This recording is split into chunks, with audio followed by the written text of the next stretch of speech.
It works, I assume, right? Yeah, You can see work. We can see, okay, and okay. I think yeah, you can start. Yeah, right. I'll quickly introduce myself. My name is Ivan. I've been working in machine learning for the last 8 years.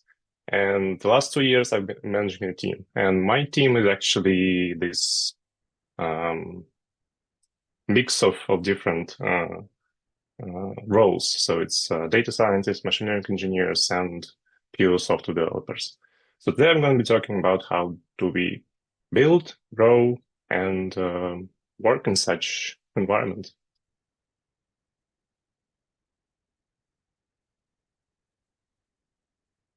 So as I mentioned about my team briefly, throughout this time I have um, hired a person. One person had been let go. I had two promotions. And we always have been consistent improvement of our metrics. So this research that we were doing was not just for conferences, it was coming from improving some sort of business value. In my case, my team works on a social media app. This is kind of a TikTok app, a short video platform. And the main thing about our team is to improve user satisfaction metrics, which in turn leads to better advertising revenue. And obviously, this is the main kind of main business stream of cash. I would like to start that my core principle in which I did my team is said not by me, by but by a famous Russian physicist Sergei Kapitsa, which, if I were to translate it in English, would be something like to lead is to not in, to lead is to not get in the way of good people doing their work. And I think that resonates quite deeply with me, if I'm honest. I do not micromanage, and I always just let people work on stuff. And to be honest with you, this always works for me as well. Now, what are the challenges in this specific situation, this specific domain? First of all, the problem is ambiguous. We do not know the exact timelines. We do not know the exact confidence in the projects. Some projects can take months and can be a dead end. That also happened. You have to align your research with your business goals. Sometimes people want to spend time on something else that is not very relevant to those objectives. So you have to work on that. It's difficult to scale the team because it's difficult to hire people. The bar is quite high. And sometimes it's difficult to argue for the stakeholders that you need additional budget. They might not see why you would need it. So you have to prove it. Then there are some usual things about collaboration and creativity and well-being that is, I guess, common, but we'll touch upon that as well. So what about this research-oriented culture?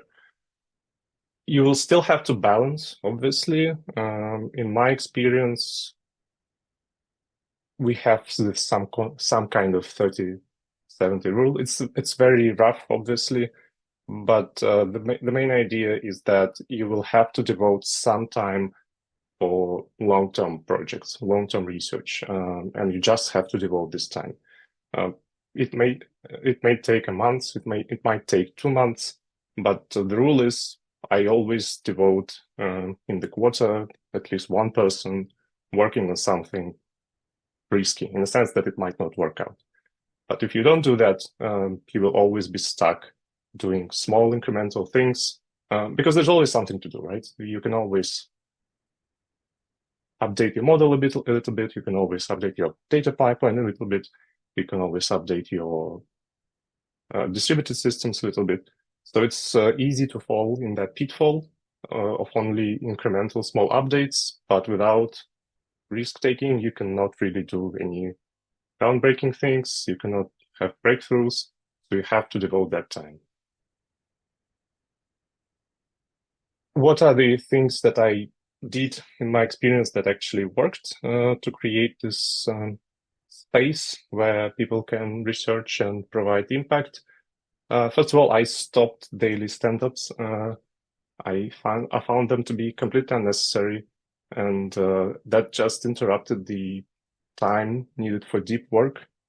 So I promoted the culture that we are not interrupted. We have even some people put in the calendar this no calls meetings, so you don't have any updates on your Slack and stuff like that. So that does help with you being focused, because sometimes you need to be focused for 1, 2, 3 hours to get into the problem without constant pinging on the Slack and other messengers. So that helped. Also, we promote participation in conferences. However, I must say this has to be taken with a bit of a salt, because there are so many conferences right now and people always love to go there. So sometimes I actually dispromote participation in conferences if they are not relevant, if they are not high enough in citation references and stuff like that. And another initiative that really worked well was the weekly research paper reading. How it works: that the person selects a paper that is relevant to our work. He goes deeply in it, understands it thoroughly, and then presents it briefly to a group. So that saves time for other people understanding it and improves this, I would say, curiosity about what's exactly going on in the industry that is relevant to our work. What about growth? So how do we actually, I mentioned that we have 2 promotions, right? So how do we actually manage the growth in research teams? First of all, the bar has to be set high. There is no shortcut to that. You have to expect that people know stuff deeply. There is no stone unturned. Everyone has to understand what they're working on to the very tiniest detail. It's not like, oh, you know what? It works. Someone created this PR or something. It works. I can change it a little bit. I don't fully understand how it works, but it works. So that now goes the long way. Everyone has to understand precisely how things work. And other thing worth mentioning is I found that people are motivated by challenges. So if you want to build a highly impactful team, you cannot really ask them to work on something that they don't find interesting. As long as you have problems, as long as you can present them with a challenge, that motivates them. They can go and find other problems that are adjacent to this, but you always have to start with some sort of a challenge. And I guess this is a common thing, but you have to motivate a sense of ownership so that people actually own the problem completely. They do not go and, fluctuate from one aspect to another, from one problem to another. They actually take a problem, own it, and solve it completely. But I guess that's common to all areas. What about feedback? I was once told that it's a good idea to have a sandwich technique for feedback. When you start from something, when you want to give a negative feedback, you start with the good feedback, then you give the negative feedback, and then you give the good feedback again. And I found to be honest with you, quite useless. People do get what you want to say as long as it's relevant. So if you want to give feedback, clearly give the good feedback. If you want to give bad feedback, negative feedback, clearly give the bad feedback. In my experience, that works perfectly well. Everyone is reasonable as long as you can explain what you are telling them and why you're telling them. So there's no need for this sandwich technique. I also mentioned that we hired a person. So how do you hire people when you want to scale this, I would say, capable team? And my advice would be to not look for knowledge, but look for problem-solving skills. So obviously people will have to have certain backgrounds. You expect them to finish certain universities or work in certain companies. However, that is not a requirement. You always have to present them with an unknown problem at the interview. And if they do know it, just skip it and present them another problem. There's no need in looking for specific knowledge that they acquired throughout the years. Everyone can do that. So you have to look for creative problem solving. A few points about mentorship. I guess that's also not unique. However, worth mentioning that if you do want your people to grow, you have to give them an opportunity to work in the level above. So if the person is middle or senior, do give them a chance to mentor someone more junior. There are always different levels in the team, so that promotes collaboration and also, quite frankly, reduces the workload on yourself as a manager. You don't have to manage everyone. People can start manage each other. And it's kind of this self-policing that goes inside the team, which is great. Now, a few points about growth paths. As I mentioned, I have different roles on my team. There is this idea of having a member of technical staff role. So this person on paper can do anything. He can research, he or she can write code and stuff like that. In practice, I don't think that works for 100% of the time. However, that's the goal. So that's the goal to have. Maybe not necessarily reachable, but that's the goal to have. So I encourage data scientists to actually write code and work on production systems and deploy stuff and actually look in the systems, because that does help to actually understand what you're working on. You're not working in isolation, but you work on with the real thing. And I encourage software developers to look into machine learning. It's not always that complicated. With some help from the data scientist, they can achieve great results. So I always promote this intersection of roles. About collaboration. Collaboration achieved easiest when you have a common goal. When you have a common goal, that's easy. So you ask for a product, for example. You ask product, for example, for a problem. What is the problem with our app? They, as product managers, can present you, for example, hey, I was using the app in such way, and I feel like the model is not responsive enough in this kind of situations. So you have the problem. Then you go to your data scientist, you ask them for how do we define it? How do we actually define a metric that we can improve and use for this project? And then data scientists can work together with product managers. Then having the metric, you can go to software developers, machine learning engineers, and start coming up with the system that will help solve this problem and improve the metric.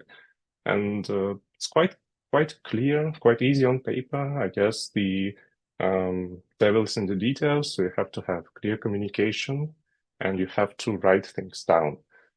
What helped me in my case is that when you write things down, they're not lost and people can come back to them in a day or two and actually remember what was talked about, because things can get very ambiguous very quickly, because we're not talking about concrete things. Sometimes it's very unclear what people can actually mean, especially if people talk about in non-native language. So that helped. And also we don't have any strict and rigid agile boards, anything like that, because in my experience, they didn't work because we don't have rigid deadlines.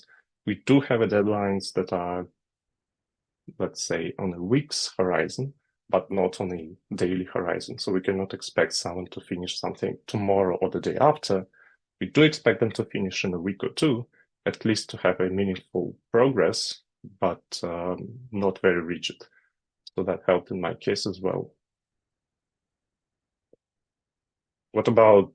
So we've been talking about how to create this space, how do you grow the team, but what about the end goal? So the end goal is still, because we're working in a company, not in the lab, we have to improve business metrics. In my case, it was user satisfaction metrics. The way to do it is, quite frankly, it's very easy. So you have to measure your research in business goals. So what we have done is we have built a dashboard that tracks the main metric.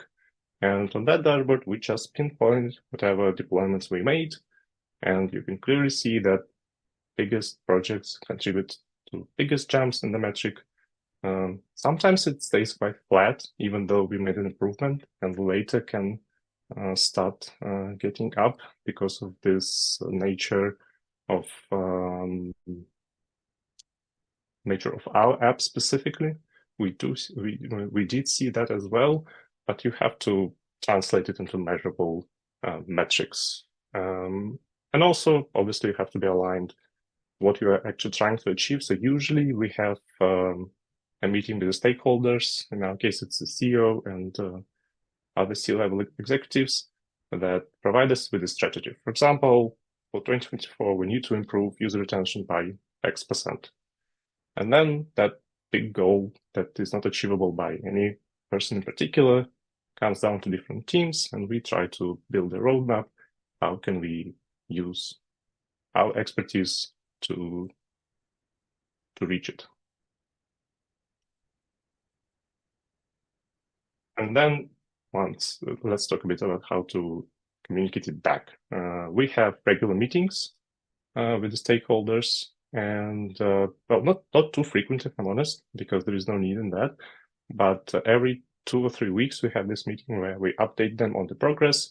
They are engaged in the planning from the beginning that we will be using this and this amount of resources, and we need them because of this and this. The more reputation you have, the easier it gets, honestly. But you have to start from somewhere. So engage early in the planning, provide concrete examples why your project worked. Always translate them in an easy language. But the most useful thing here is to have concrete examples. Once you have them, it's quite clear for everyone. Yes, also I want to mention that although we do have this situation when you talk with your stakeholders and have these business goals, it's very easy to start shifting towards these incremental updates. And in the long run, it will hurt. So you have to balance and not trade off creativity and immediate results. So you have to set up reasonable time horizons, reasonable in the sense that they are not short, because those projects do take time.